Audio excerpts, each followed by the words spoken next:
Ce sont 120 gendarmes qui sont mobilisés pour retrouver l'adolescente partie faire un jogging hier soir à 16h dans le bois de Bellebranche en Mayenne à Saint-Brice. Elle n'est jamais rentrée chez elle. Sandrine Prioul en direct de Saint-Brice pour Europe 1. Bonjour Sandrine. Bonjour. Quelle est la zone de recherche exactement? Qu'est-ce que l'on sait?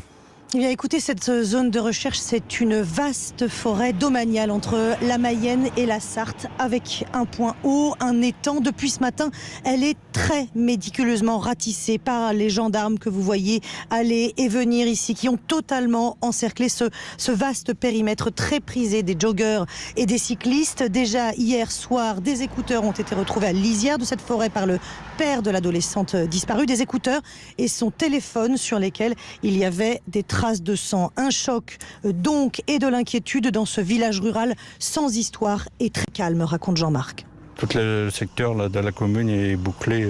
Tout le monde ce matin est abasourdi, surtout un petit village de chez nous qui était très calme. On a bien vu hier soir un hélicoptère qui tournait au-dessus du village. On posait une question, est-ce que c'était un accident ou ça?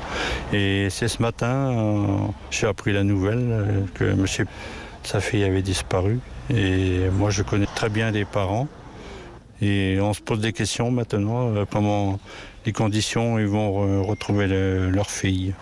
Sandrine, qu'est-ce qu'on sait de cette jeune fille justement? Cette jeune fille, c'est une adolescente de 17 ans qui allait courir plusieurs fois par semaine dans cette forêt, donc à 2 pas de chez elle, fille de parents assez sportifs aussi, m'a-t-on dit, qui allait souvent dans le village, qu'on croisait à gauche, à droite. Adolescente, semble-t-il, sans histoire, scolarisée à quelques kilomètres de là. D'ici ce soir, le parquet de Laval fera donc le point sur ces importantes recherches et leurs avancées.